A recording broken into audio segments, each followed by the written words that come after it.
Video मेरे प्यारे गप्पू के लिए है। देखो बेटा, हम तुम्हें आज डिवाइड करना सिखा रहे हैं by 2 digit number.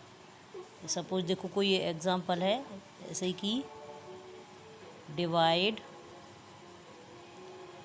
243 by 13। Okay, इस तरह से भी क्वेश्चन हो सकता है लिखा हुआ बुक में, या इस तरह से भी होता है 243, ये डिवाइड का साइन 13। ओके बेटा, तो इन्हें करने के लिए हम इस तरह लिखते हैं 13 243, और इस तरह भी करते हैं कुछ लोग, दोनों राइट हैं। ओके बेटा, 13 243 ये है। वो लोग कोशिएंट इधर लिखते हैं और इसमें ऊपर लिखा जाता है।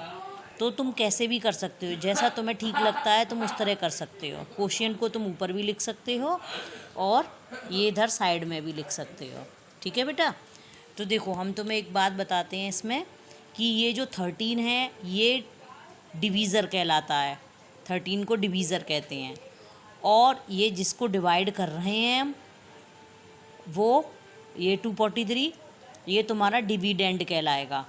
और जो सॉल्व करके जो तुम्हारा आंसर आएगा जिसे हम ऊपर लिखेंगे वो कोशिएंट होता है। ठीक है, और नीचे जो बचता है वो रिमाइंडर होता है। तो देखो बेटा, हम जब डिवाइड करते हैं तो पहले ये देखते हैं कि हमारा ये 2 डिजिट का नंबर है। 13 में 2 डिजिट है ना, 1 2 है ना। तो हमें इधर हम डिवाइड करते हैं तो इसमें भी हमें 2 डिजिट चूज़ करनी होती हैं कम से कम। ठीक है, और वो दोनों डिजिट इस डिवीज़र से बड़ी होनी चाहिए। देखो 13 से बड़ा है ना 24, तो हम डिवाइड कर सकते हैं। अगर ये छोटा होता, ये 24 की जगह पर यहाँ पर 24 की जगह पर यहाँ पर 11 होता सपोज, ठीक है, तो हमारा डिवाइड नहीं हो पाता। तो हम तीसरे नंबर को भी ले सकते थे, तीसरी डिजिट को भी ले सकते थे डिवाइड करने के लिए। ठीक है, तो क्योंकि अभी ये 24 बड़ा है 13 से, तो हम इन दोनों में कर सकते हैं आराम से डिवाइड। तो डिवाइड करने के लिए हमें जिससे हम डिवाइड कर रहे हैं उसकी हमें टेबल आनी चाहिए। तो पहले हम 13 की टेबल लिख लेते हैं साइड में। ओके बेटा,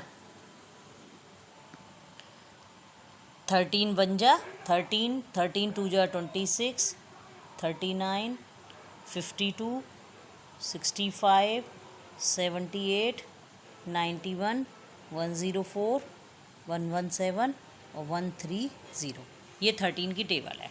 ओके, तो हम डिवाइड करते हैं तो हमें ये देखना होता है कि जिसकी हम टेबल पढ़ रहे हैं, ठीक है, 13 जो डिवीज़र है उससे वो नंबर ज़्यादा ना निकल जाए। ठीक है, अब ये 24 से ज़्यादा नहीं निकलना चाहिए 13 की टेबल में। ठीक है, उससे हम छोटा तो ले सकते हैं नंबर, लेकिन बड़ा नंबर नहीं ले सकते। तो टेबल पर आ जाओ। देखो 13 1 जा 13, 13 2 जा 26, 26 तो 24 से बड़ा है, तो 2 जा नहीं लेंगे, 1 बार जा रहा है पूरी तरह से, तो 1 बार ही लेंगे। ठीक है, 13 1 जा 13, 13 को इसके नीचे लिख लेंगे। अब माइनस भी करना होता है।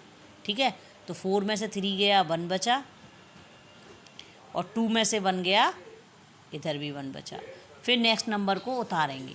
अगला नंबर होता है तो उसको हम उतार लेते हैं। अगला क्या है 3, 3 को इस इधर उतार लेंगे हम। अब बन गया तुम्हारा 113। ठीक है, अब 13 की टेबल इस तरह पढ़नी है कि 113 से ज़्यादा नहीं हो, कम रह जाए चाहे, लेकिन ज़्यादा नहीं होनी चाहिए। तो टेबल पर आ जाओ। 113, देखो 117 ये ज़्यादा है ना, 13 से बड़ा है, तो यहाँ तक पढ़ेंगे केवल 104 तक। ठीक है, तो पढ़ लो कितनी बार है। 13 1 जा 13 2 जा 13 3 जा 13 4 जा 13 5 जा 13 6 जा 13 7 जा 13 8 जा, 8 बार तक जा रही है। ठीक है, तो लिख देंगे 13 8 जा। जितनी बार हम टेबल पढ़ रहे हैं उसको हम ऊपर लिखेंगे। ठीक है, और 104। ठीक है, अब इसको भी माइनस कर लेंगे। देखो 3 में से 4 माइनस नहीं होगा, तो यहाँ से इसे बोरो ले लेंगे तो 13 हो जाएगा। 13 में से 4 जाएगा तो 9 बचेगा।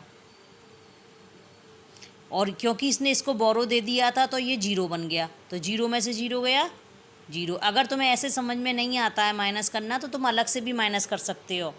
113 माइनस 104 अलग से कर लिया करो माइनस, अगर तुमसे ऐसे मिस्टेक हो जाती है तो। देखो इसने इसको दिया तो ये 13 बन गया और ये खुद 0 बन गया इसे देने के बाद में, ठीक है। तो 13 में से 4 गया तो 9 बचा, और 0 में से 0 गया तो 0 बचा, और 1 में से 1 गया तो 0 बचा, तो 0 0 9।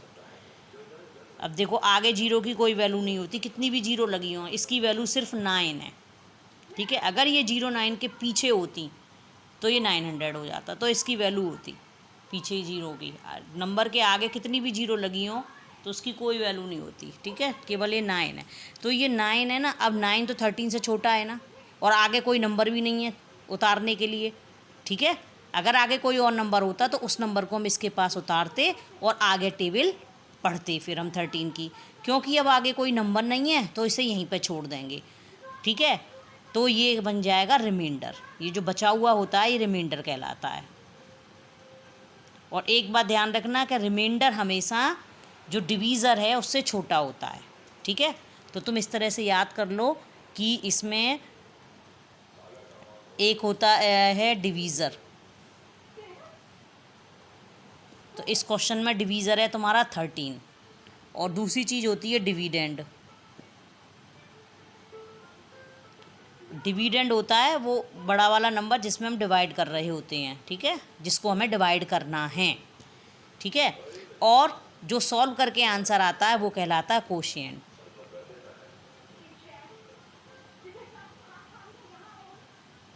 वो है तुम्हारा 18 ना, और जो बाद में बच जाता है वो कहलाता है रिमाइंडर।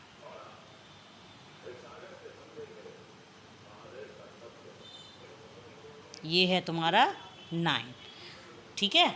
तो अब इस क्वेश्चन को हम रीचेक भी कर लेते हैं कि हमारा हमने जो डिवाइड किया है वो ठीक है कि नहीं। तो इसका एक फार्मूला होता है, वो तुम्हें याद करना पड़ेगा बेटा। फार्मूला ये होता है कि डिविडेंड की वैल्यू होती है, डिविडेंड्स ही तो सबसे बड़ा है इनमें, देखो 13 18 और 9, इनमें सबसे बड़ा नंबर है 243, यानी डिविडेंड सबसे बड़ा है। तो एक फार्मूला होता है कि डिविडेंड की वैल्यू होती है, डिविडेंड इज इक्वल टू होता है डिवीज़र का मल्टीप्लाई कोशिएंट के साथ प्लस जो रिमाइंडर बचा है वो। और रिमाइंडर कभी कभी 0 भी होता है ना, पूरा डिवाइड हो जाता है नंबर तो फिर रिमाइंडर 0 भी हो जाता है, लेकिन इसमें रिमाइंडर बचा है। तो देखो ये चेक करने के लिए हम ये चेक कर लेते हैं, डिवीज़र की वैल्यू कितनी है 13, डिवीज़र कितना है 13 है, इनटू कोशिएंट कितना है, कोशिएंट है तुम्हारा 18, ठीक है, प्लस रिमाइंडर, तो रिमाइंडर कितना है प्लस करके 9 कर देंगे। तो इन दोनों का मल्टीप्लाई कर लो, इन दोनों का मल्टीप्लाई करने के बाद में जो आंसर आता है उसमें 9 ऐड कर देंगे। तो अगर 243 के बराबर आ गया यानी डिविडेंड के बराबर आ गया तो हमारा आंसर करेक्ट है। तो मल्टीप्लाई करना तो आता है ना, या करके बताऊँ मैं, 13 मल्टीप्लाई 18, पहले इसमें 8 की टेबल पढ़ेंगे 3 में और फिर 1 में पढ़ेंगे। तो 8 1 जा 8, 8 2 जा 16, 8 3 जा 24, तो 4 को इधर लिखेंगे और 2 को कैरी में चढ़ा देंगे, ठीक है। फिर 8 की टेबल 2 बार पढ़ेंगे, वो सॉरी 1 बार पढ़ेंगे। 8 1 जा 8, 8 और 2 कैरी वाला, 8 और 2 मिलकर के 10 होता है। यहाँ क्रॉस का साइन लगा देते हैं, यानी यहाँ कुछ भी नहीं आएगा यहाँ। अब 1 की टेबल पढ़ेंगे, 1 की टेबल 3 में पढ़ेंगे, 1 की टेबल जितनी बार नंबर लिखा हुआ उतना ही आता है, 3 की बार पढ़ेंगे तो 3 आएगा, 1 बार पढ़ेंगे तो 1 ही आएगा। इसमें ऐड करना होता है, जैसे डिवाइड में माइनस करना होता है इसमें ऐड करना होता है। 4 और क्रॉस तो कुछ भी नहीं है तो 4 ही रहेगा यहाँ। ये 0 और 3 मिल कर के 3 हो जाएंगे, और 1 और 1 मिल कर के 2 हो जाएंगे, यानी 234 आया।